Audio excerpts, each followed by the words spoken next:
જય દશરમ મિત્રો, હમણાં એક આપણે નોટિસ આવી હતી, એનો વિડીયો પણ તમને હમણાં થોડીક વાર બતાવું. ભગીરથ, જય દશરમ. આજે તારીખ છે 21 અને વાગ્યા છે 11 જેવો ટાઈમ થયા છે. જોઈ શકો છો મામલતદાર કચેરી ઓફિસે ત્યાં આપણે એક આ નોટિસ આવી છે સદર છાત્રાલય માટેની. એમાં કહેવામાં આવેલું છે કે તમારા 42,503 રૂપિયા ભરવાના છે અને ચાલુ વર્ષના 1,822 રૂપિયા તમારા બાકી છે અને તેના આપણે પૈસા ભરવાના છે એવું એમાં બતાવવામાં આવેલું છે. એટલે ટોટલ આપણી 42,000 રૂપિયા જેવી રકમ આપણે ભરવા પાત્ર છે. તો મેં એની પહેલાંના પૈસા ભરેલા છે, બધી પહોંચો છે મારી પાસે. હવે એની પાસે જાઉં છું કે સાહેબ આ કઈ રીતે તમે મને આ પાછલી રકમ જે બાકી બતાવી છે કઈ રીતે છે, કેના માટે છે. તો તેના માટે આપણે અટાણે તેને મળવા જઈ છે ઉપર અધિકારીને અને જાણીએ આપણે કે શું છે આની આ માહિતી, આ ટોટલ એનું શું છે પાછળનું કારણ કે 34,604 રૂપિયા બાકી બતાવે છે. જેમ કે એમાં 42,000 જેવી કંઈક રકમ છે. મને પરફેક્ટ એમાઉન્ટ ભૂલી ગયો છે કેમ કે ઘણા દિવસ થઈ ગયા છે. આ પછી પાછો વિડીયો બનાવું છું એટલે એક્ઝેક્ટ રકમ મને યાદ નથી, પણ 40,000ની ઉપરની રકમ આપણે નોટિસ આવી છે કે ભાઈ તમારે આ રકમ ભરવાની થાય છે. હવે તલાટી દ્વારા આપણે મોકલવામાં આવી હતી. તલાટી મંત્રી આપણે આ નોટિસ મોકલી હતી, એમાં નીચેના નંબર હતા.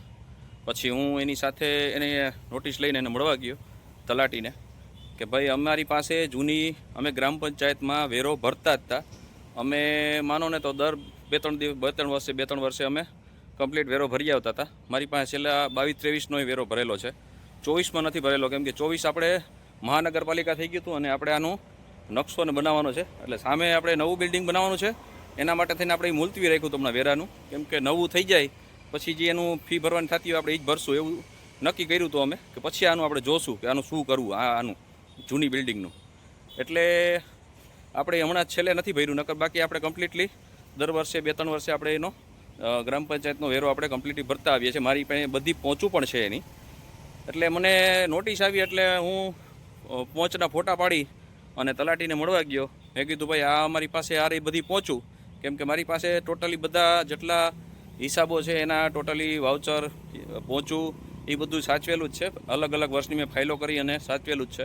તો એમાંથી હું ફોટા પાડી અને મંત્રીને બતાવ્યું કે ભાઈ આ શું છે આ વેરો, તો કેનો વેરો અમને પાછો આવ્યો છે. આ તો હું ગ્રામ પંચાયતમાં ભરતો જ આવું છું. તો તલાટી મંત્રીએ મને એવું જવાબ દીધો કે તમે જે ભરતા હતા એ તમારું બિલ્ડિંગનો વેરો હતો અને આ જે છે લેન્ડનો છે, એટલે કે જમીનનો વેરો છે, એનું મને એવું કહેવામાં આવેલું. મેં કીધું કાંઈ વાંધો નહીં સાહેબ, તમે એમ કહેતા હોય કે એ બિલ્ડિંગનો વેરો હતો, અમે ગ્રામ પંચાયતમાં ભરતા હતા, એ અટાણ સુધીનો એ બિલ્ડિંગનો વેરો એ લોકો લેતા હતા. તમે એમ કહો છો કે આ વેરો છે એ લેન્ડનો છે, મતલબ કે જમીનનો છે.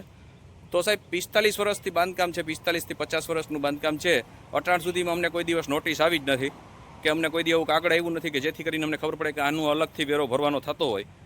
તો એણે મને કીધું કે ભાઈ તો જૂના તલાટીને ખબર હોય, મને કાંઈ ખબર ન હોય, મને તો અત્યારે જે છે એ તમને હું કીધું છે. એટલે પછી એને એવું કીધું કે તમે એક કામ કરો. મેં એને કીધું કે તો સાહેબ આ અટાણા અમારી પાસે એમાઉન્ટ કદાચ ના હોય સંસ્થા પાસે, તો અમારે ક્યાંથી કાઢવા. મેં ખાલી એને એ રીતે વાત કરી. તો એને કીધું કોઈ કાંઈ વાંધો નહીં, મામલતદાર સાહેબને મળી લ્યો તમે. એટલે હું મામલતદાર સાહેબને મળ્યો, એનું પણ તમને હું હમણાં વિડીયો એમાં બતાવીશ. મામલતદાર સાહેબને મળ્યો એ, તો તમે એ પણ વિડીયો જોઈ લ્યો. હા હા, પણ હું એ જ કહું છું. હા હા, એ તો મારે નથી દેવાના. એટલે હું અડધી ફી, અડધા કે થોડા ઘણા ભરું તો ચાલશે કે કઈ રીતે ભરું? હા હા હા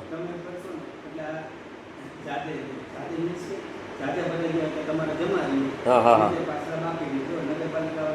હા, એ રીતે. હા હા, એટલે મારે એ જ જાણવું છે કે મારે ઓચિતાના ભરવા જ પડશે કે આનું કંઈ મને અટાણે મળશે, બેનિફિટ મળશે કાંઈ એવું એમ? હા બસ મારું એ જ કહેવાનું. એ તો હું મારા ટ્રસ્ટી યાર વાત કરી લઉં, એ તો ફંડ ફાળો કરશું, અમે કંઈક કરશું. હા બસ એટલે એ જ છે. કેમ કે સાહેબ મને ઓચિતાનો આવી રીતે મોકલાવ્યો છે ને આની જો પહેલાં મને મોકલાવ્યો હતો આવી રીતે નોટિસ, તો હું ભરવા પાત્ર તૈયાર જ હતો, તો ત્યારે મને નડત નહીં. હા, તો હું તો ભરવા તૈયાર જ હતો, પણ મને તો અટાણે સીધું એક જ સીધો ભેગો લેટર આવી ગયો કે મને હમણાં ના એમાં જોઈ લ્યો સાહેબ.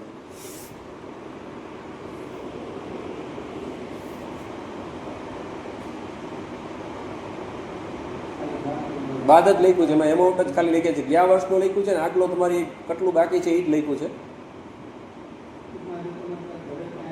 હું અહીં તો પહોંચ ચેક કરી લઈશ 90%, કેમ કે આની મને કોઈ દી નોટિસ આવી જ નથી સાહેબ આ બાબતની. અચ્છા, સમજાઈ ગયું. પછી હવે આ અત્યારે મારું આ ભરપાઈ થઈ ગઈ પછી તમારે હવે સીધું નગરપાલિકાને ડીલ કરવાની રહેશે ને, કે હજી પાછું મારે આજ અહીંયા જ પાછો વેરો આ રીતે આવશે? અચ્છા, એ જ રહીએ. ઓલો જે હાઉસ ટેક્સ જ લે એ લોકો. અચ્છા, સમજાઈ ગયું. આ જે છે એ તો નોખો જ આવશે ને. આપણે એરપોર્ટની એક જ દિવાલ સાહેબ ધરમપુરમાં, કેમ કે ધરમપુર ગ્રામ પંચાયત હતું એટલે હું ગ્રામ પંચાયતની ઓફિસે વેરો ત્યાં જઈને કહેતો તો મને જે કહેતા એવું વેરો ભરી દેતો. હવે આ મને જો કીધું હોત તો તે આ વેરો ભરી દેતું, પણ આપણે તો ખ્યાલ ના હોય. આપણે તેમ કે બધું આમાં આવી જતું હોય છે, લેન્ડનું ને બિલ્ડિંગનું ને બધું.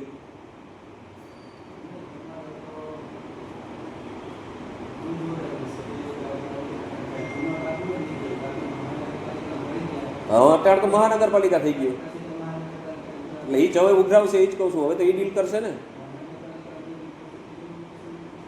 હા, હું એ જ કહું. હવે પછી ના આવે ને, પછી તો નગરપાલિકાનો સીધો ઓલો વેરો જ આવે ને, કેમ કે મારા ઘરે જે અત્યારે છે હું નગરપાલિકામાં આવું છું તો એ મને સીધો હાઉસ ટેક્સ આવે, એમાં બધું આવી જાય છે. હા, હું એ જ કહું છું તમને. એના એ જ મારે ચોખવટ કરવી. તો વળી પાછો પ્રશ્ન 10 વર્ષ પછી હાલો અમે ટ્રસ્ટી ના હોય સાહેબ તો પાછો એની પ્રશ્નો આવે ને. એ લોકોને ખબર ન હોય કે આનો હાઉસ ટેક્સનો ભરવાનો છે ને આ અલગ ભરવાનો છે. આ નંબર છે એ ભાઈ? હા, નીચે નંબર લખ્યા છે એ જ.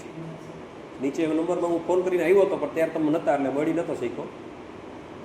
એને કીધું મામલતદાર સાહેબ અત્યારે કંઈક 15મી ઓગસ્ટના ઓલામાં ગયા છે મને કીધું. હા, ત્યાં હું આવ્યો હતો. હા, એ જયેશભાઈના જ છે. તો એને પૂછી લઉં કે તમે પાછો મળવા આવું તો એને વાત કરું કે તમારી સાથે વાત થઈ ગઈ તો તમે એની યાર ચર્ચા કરી લેજો. જો હશે નહીં તો કાંઈ વાંધો નહીં, એ તો હું ભરવા પાત્ર જેટલું થતું હોય ભરી દઈશ. પણ હું એમ કહું છું કે આ પતી ગયું પછી મારે નગરપાલિકાની ડીલ કરવાની રહેશે ને પછી તો. હા, હું એટલે જ કહું છું. તો પાછું હવે આની યાર મારે કંઈ પછી હા હા એટલે જ એ જ કહું છું. હા, એ તો ત્યારે પંચાયતમાં હતું ને, ગ્રામ પંચાયતમાં જ હતું ને ધરમપુર. તો એમાંથી જો વાત થાય તો એવું કરાવી લઈશ. તો મને જરાક જયેશભાઈને કહેજો ને, જરાક ચેક કરાવી દઈએ. ઓકે સાહેબ, થેન્ક યુ. મામલતદાર સાહેબે બહુ સારા માણસ હતા, ગુડ મેન હતા. એણે મને વ્યવસ્થિત જવાબ આપ્યો. એટલે એણે મને એવું કીધું કે તમારી પાસે અત્યારે કદાચ રકમ ના હોય, આપણી પાસે તો છે. આ તો હું એવું ખાલી એને દર્શાવતો તો કદાચ કોઈ સંસ્થા પાસે એટલા એક ધારા પૈસા ના પણ નીકળે તો શું કરવાનું. તો એણે મને એવો જવાબ આપ્યો કે ના, કોઈ વાંધો નથી, તમારે પૂરેપૂરા પૈસા તમે ના ભરી શકતા હોય તો તમે 50% અથવા 25% પણ એની રકમ જે છે એમાંથી તમે 25% પણ ભરી શકો ને 50% ભરવાય તો 50% ભરી શકો. એટલે મામલતદાર સાહેબે એવો જવાબ આપ્યો. એટલે આ તમને વિડીયો બનાવીને એટલે તમને બતાવવા માંગુ છું કે આપણા સમાજમાં ક્યાંય એવી જગ્યા હોય કે જો એ રીતે તમે ગ્રામ પંચાયતમાં પહોંચ ભરતા હોય અને લેન્ડનું એમાં ના હોય તો તમે જરાક ચેક કરાવી લેજો, જેથી કરીને પછી તો આવી રીતે પાછળથી ક્યાંય ન નીકળે. કેમ કે હવે તો અમારે નગરપાલિકા થઈ ગઈ છે, મહાનગરપાલિકા થઈ ગઈ છે, તો હવે અમારે તેની સાથે ડીલ કરવાની છે. તો હવે આ રીતે અમારે વેરો ભરવાનો થશે. કેમ કે એની સીધો 42-45 હજારનો વેરો આટલા વર્ષનો ભેગોથી કાઢ્યો. અટાણ સુધીમાં કોઈ નોટિસ અમને મોકલી જ નથી. તો આ બીજા કોઈને જાણ થાય, આવું કોઈ બીજા સાથે ન બને, જેથી કરીને તમારે જો હોય તો તમારે એવું ચેક કરાવી લેવું. એના માટે જ થઈને આ વિડીયો બનાવ્યો છે, અવેરનેસ માટે, કે તમને જાણ થાય. તો એ જાણ કરવા માટે તમને વિડીયો બનાવ્યો હતો. જય દાસારામ.